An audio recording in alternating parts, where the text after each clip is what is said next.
کے پاس کوئی بیری بیڑا نہ تھا، وہ کچھ بھی نہیں تھا، ایک آدمی تھا فاروق اعظم اس کا نام تھا، اور وہ فاروق اعظم کھدر کے پرانے کپڑے پہن کے جن پہ 17 پیون لگے ہوئے تھے وہ بیت المقدس کو فتح کرنے کے لیے جاتا ہے، غلام ساتھ ہے، غلام کا نام اسلم ہے۔ اسلم غلام کیا کہتا ہے؟ یہ بات میں اسلامی تاریخ کے حوالے سے نہیں کہتا، بلکہ میں ایڈورڈ گبن کی وہ انگریزی کی کتاب جس کا نام ہسٹری آف اسلام ہے، جو 22 جلدوں میں فاروق اعظم پر اس نے لکھی ہے اور اسلام کی تاریخ رقم کی ہے۔ ہسٹری آف اسلام میں ایڈورڈ گبن لکھتا ہے کہ عمر فاروق اتنے بڑے ملک کو فتح کرنے کے لیے جس وقت مدینہ منورہ سے چلتا ہے تو غلام ساتھ ہے، غلام نے مہار پکڑی ہوئی ہے۔ ذرا توجہ کرے، واقعہ آپ نے پہلے بھی سن رکھا ہوگا، لیکن میں اس میں ایک نئی بات آپ کے سامنے لانا چاہتا ہوں کہ عمر فاروق سواری پہ سوار ہے، غلام ساتھ ہے۔ کچھ دور جا کر عمر فاروق نے غلام سے کہا کہ سواری روکو۔ غلام کہنے لگا شاید امیر المومنین قضائے حاجت کے لیے آ رہے ہیں۔ جب اس نے سواری کو روک دیا، عمر فاروق نیچے آئے، قضائے حاجت نہیں کی بلکہ اس غلام سے کہا کہ اے اسلم یہ مہار میرے ہاتھ میں دے دو۔ مہار اپنے ہاتھ میں لے لی اور غلام سے کہا تو سوار ہو جا۔ غلام کہتا ہے یہ روایت تو دنیا میں کبھی نہیں ہوئی کہ غلام سوار ہو اور آقا مہار پکڑ کے آ رہا ہو۔ اے عمر امیر المومنین دنیا کیا کہے گی، لوگ کیا کہیں گے؟ عمر نے کہا دنیا جو مرضی کہے لیکن عمر یہ کہتا ہے کہ نوکر سوار ہوگا، آقا پیدل ہوگا۔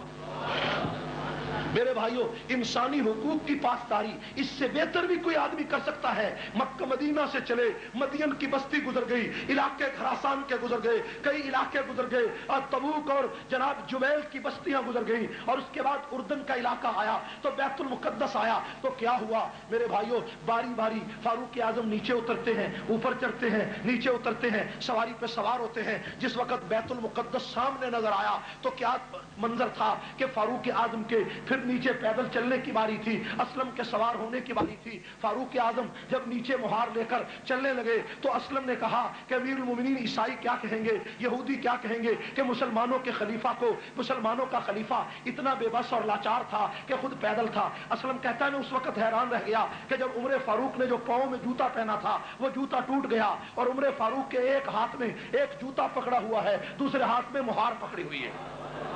انسانی حقوق کی اس پاسداری کو کائنات میں کوئی اس کی نظیر پیش نہیں کر سکا کہ فاروق اعظم کا ٹوٹا ہوا جوتا ایک ہاتھ میں تھا اور ایک مہار دوسرے ہاتھ میں تھی اور غلام سوار تھا، اور بیت المقدس کے اوپر تورات اور انجیل کی کتابیں لے کر لوگ بیٹھے ہوئے تھے، اور قرآن نے اسی فلسفے کو پہلے بیان کر دیا تھا، ذالک مثلہم فی التوراۃ ومثلہم فی الانجیل۔ محمد کے یہ وہ خلفاء ہوں گے جن کی مثال تورات و انجیل میں گزر چکی ہے، جن کا ذکر تورات اور انجیل میں پہلے آ چکا ہے۔ میرے بھائیوں، عیسائیوں نے انجیل کھولی ہے اور اس کے اوپر کیا لکھا ہے کہ جو خلیفہ وقت ہوگا وہ پیدل ہوگا، مہار سوار غلام ہوگا، اور دوسری کتاب میں لکھا کہ فاروق اعظم کی ایسی تصویر ہوگی، پرانے کپڑے ہوں گے، ہاتھ میں جوتا ہوگا۔ آپس میں اختلاف ہو گیا، پڑھنے والوں کا اختلاف ہو گیا، کسی نے کہا پیدل عمر ہے، کسی نے کہا سوار عمر ہے۔ حضرت عمر فاروق کے ہاتھ میں جوتا تھا۔ اسلم نے کہا امیر المومنین خدا کا واسطہ دے کر کہنا چاہتا ہوں کہ آپ کے ہاتھ میں جوتا ہے اور مہار ہے، یہ دشمن کیا کہے گا کہ اس نوکر کو، اس غلام کو کوئی سلیقہ نہ آیا، خدا کے لیے آپ نیچے سے اوپر آ جائیں۔ عمر نے کہا کہ باری تیری سوار ہونے کی ہے، عمر کی پیدل چلنے کی ہے، عمر کو یہ پرواہ نہیں دنیا کیا کہے گی، عمر یہ سوچتا ہے تیرا پیغمبر کیا کہے گا۔ میرے بھائیوں، فاروق اعظم پیدل، لیکن جب وہاں پہنچے تو کیا ہوا؟ بڑے بڑے عیسائی اور بڑے بڑے ان کے بشپ اور پادری آگے آئے، آگے بڑھے، اعظم سے ملاقات ہوئی اور ملاقات کر کے چابیاں بیت المقدس کی فاروق اعظم کے ہاتھ میں دے دی۔ فاروق اعظم نے فرمایا کیا بات ہے؟ کہنے لگے ہماری کتاب میں لکھا ہے کہ مسلمانوں کا جو دوسرا خلیفہ ہوگا جب وہ آئے گا تو اگر تم نے اس سے لڑائی لڑی تو تمہارا بیج ختم ہو جائے گا، اس لیے چابیاں اپنے ہاتھوں سے تمہیں دے رہے ہیں۔ فاروق اعظم اندر چلے گئے، توجہ فرمائیں، فاروق اعظم اندر گئے، فاروق اعظم نے سجدہ شکر ادا کیا۔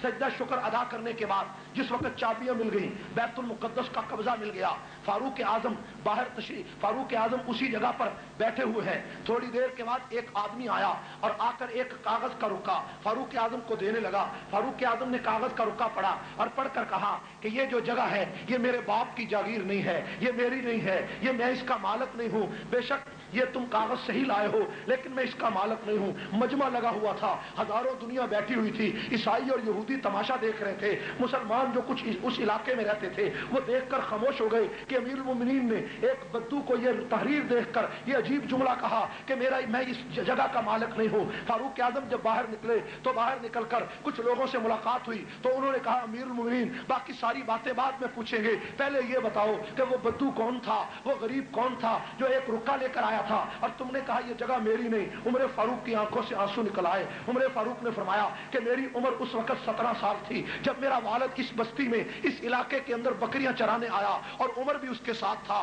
میں سارا دن بکریاں بیت المقدس کی بستیوں میں چراتا اور شام اور دوپہر کو آ کر اس بیت المقدس کی دیوار کے نیچے جہاں سایہ ہوتا لیٹ جاتا. ایک دن میں لیٹا ہوا تھا کہ میں نے دیکھا تھوڑی دیر کے بعد جب میری آنکھ کھلی تو ایک آدمی میرے پنڈلی سے کپڑا ہٹا کر میری پنڈلی کو دیکھ رہا ہے, پنڈلی کو دیکھتا ہے, کبھی میرے چہرے کو دیکھتا ہے. فاروق اعظم کہتے جب میں اٹھ بیٹھا تو کہنے لگا اے نوجوان تیرا نام کیا ہے؟ میں نے کہا میرا نام عمر ہے. تیرے باپ کا نام کیا ہے؟ کہنے لگا باپ کا نام خطاب ہے. جب یہ میں نے کہا تو تھوڑی دیر کے بعد وہ کاغذ لے آیا, کاغذ لا کر کہتا ہے اے عمر اس کاغذ پہ لکھ دو کہ جب میری حکومت اس علاقے میں آئے گی تو یہ جگہ میں تجھے دے دوں گا, یہ بستی تجھے دے دوں گا, یہ خطہ تجھے دے دوں گا. عمر کہتے میں نے جان چھڑانے کے لیے اسے لکھ دیا کہ میری حکومت کہاں آئے گی, میری حکومت کون لائے گا, میری حکومت یہاں کیسے آئے گی. میں نے لکھ دیا کہ جب میری حکومت ہوگی میں یہ جگہ تجھے دے دوں گا. آج جب بیت المقدس کی چابیاں مجھے ملی تو وہی بدو اپنے لڑکے کو بھیجتا ہے اور وہ بدو تو گھر میں بیمار پڑا ہے اور یہ جوان لڑکا